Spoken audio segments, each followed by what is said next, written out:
Baik, saya akan lebih menjelaskan ke integrasi materi. Tapi sebelumnya ingat, dipastikan ini disusunnya kelasnya kelas 3 tema subtema. Jadi disusun dari yang terbesar, kelas, tema, subtema, supaya lebih mudah mencari. Pembelajarannya juga sesuaikan, ingat. Jangan sampai pembelajarannya berbeda dengan buku guru. Nah, ini mapel terintegrasinya kita sudah perhatikan, ada SBDP, Bahasa Indonesia, Matematika. Kalian sudah bisa melihat di bagian kompetensi dasar. Kemudian bagaimana integrasi materinya? Ingat itu seperti menguraikan atau penguraian. Kita bisa lihat di buku guru dan buku siswa. Pertama kita lihat ke buku guru. Buku guru di sini langkah inti pembelajaran. Perhatikan kegiatan intinya apa saja. Siswa dikenalkan lagu cicak-cicak di dinding, mengidentifikasi ciri makhluk hidup, menyanyikan lagu cicak-cicak di dinding, mengamati tanda panjang pendek dan sebagainya. Kemudian pola irama, ini masih SPDP punya, menggunakan simbol bunyi panjang, kemudian suara pendek dan sebagainya, baru mengidentifikasi ciri makhluk hidup. Di sini dia tidak terlalu kelihatan di mana sambungannya kalau di buku guru, tapi kalau di buku siswa, di sini muncul dia di mana letak cara menyambungkan materinya. Ini kan cicak adalah salah satu contoh makhluk hidup. Nah, ini menceritakan cicak-cicak di dinding. Kemudian bagaimana ciri-ciri makhluk hidup? Nah, ini di sini diuraikan di buku siswa nih, perhatikan. Perhatikan kembali syair lagu cicak di dinding. Berdasarkan syair lagu tersebut, cicak memiliki ciri-ciri dapat bergerak dengan merayap, memerlukan makanan. Makanan cicak adalah nyamuk. Bagaimana? Nah, ini menunjukkan integrasi dengan materi pembelajaran IPA, kan ciri-ciri makhluk hidup. Kemudian di sini lagi kembali ke SBDP dia, berarti dirangkai dengan SBDP IPA-nya. Bagaimana perasaanmu setelah menyanyikan lagu tersebut?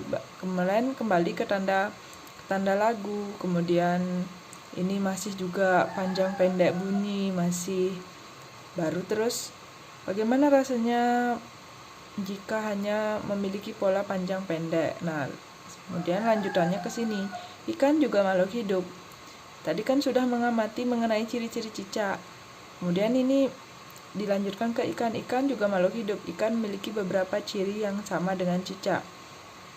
Tuliskan ciri-ciri ikan, kan ini cicak, sekarang ke ikan. Dia ke sini caranya ini mau mengintegrasikan ke matematika dari cicak tadi ke ikan sekarang, karena ini sama-sama makhluk hidup.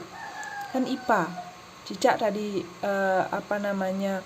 dibahas di SBDP, kemudian dibahas di IPA ciri-ciri cicak. Kemudian dari cicak dihubungkan karena sesama makhluk hidup ikan, kan ciri-ciri makhluk hidup, salah satu makhluk hidup ikan. Baru terus ini ciri-cirinya apa yang membedakan cicak dengan ikan. Ini masih IPA, lanjutan IPA. Nah, sekarang cicak dan ikan memiliki persamaan dalam cara berkembang biak. Keduanya berkembang biak dengan cara bertelur. Ikan dan cicak bertelur. Nah, ikan dan cicak di sini dua binatang ditekankan dalam jumlah banyak. Contohnya, salah satu jenis ikan yaitu ikan mas, yang sekali bertelur dapat menghasilkan lebih dari 1000 butir telur. Bayangkan telur ikan sebanyak 1000 butir. Nah, dia sekarang mau mengaitkan ke matematika. Bagaimana cara menulis lambang bilangan ribuan gitu ya.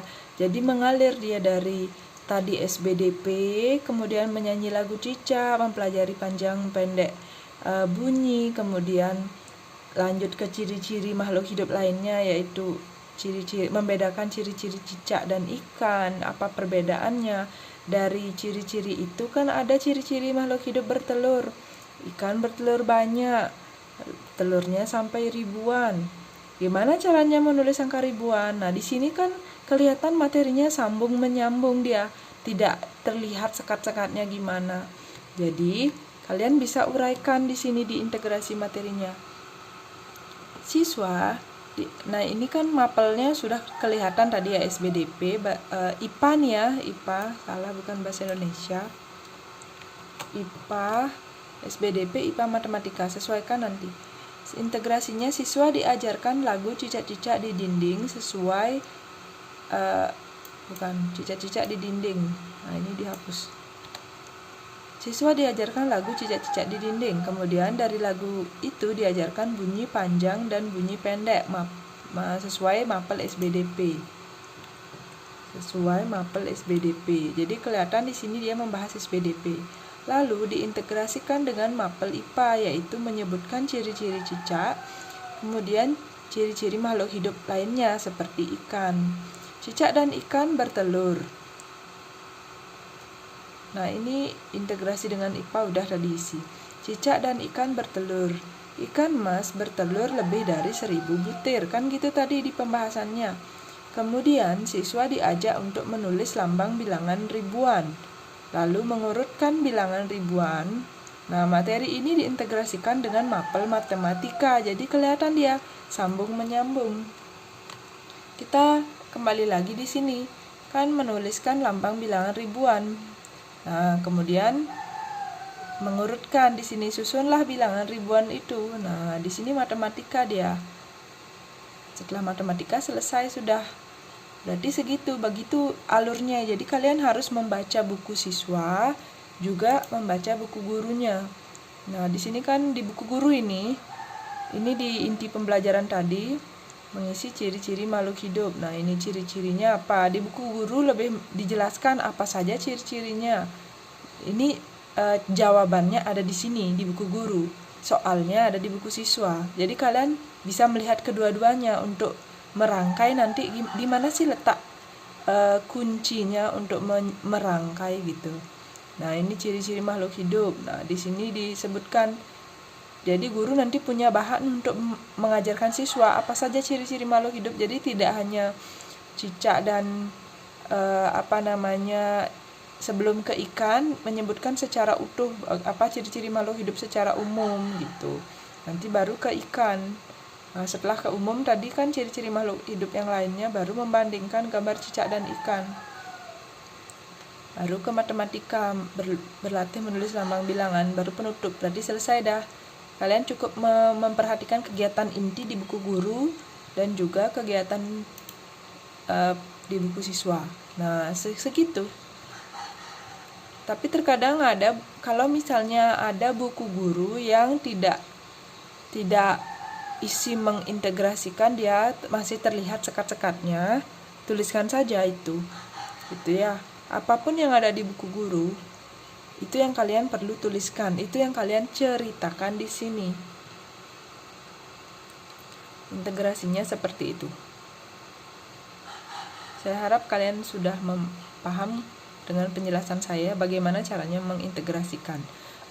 Mengenai kompetensi dasar, kegiatan, kompetensi yang dikembangkan saya rasa sudah saya jelaskan di bawah. Silakan perhatikan lagi bagaimana caranya. Di sini saya sudah menjelaskan dengan detail. Ruang lingkupnya, ingat perhatikan di sini masih ada yang beberapa belum sesuai. Diperhatikan lagi. Itu saja ya.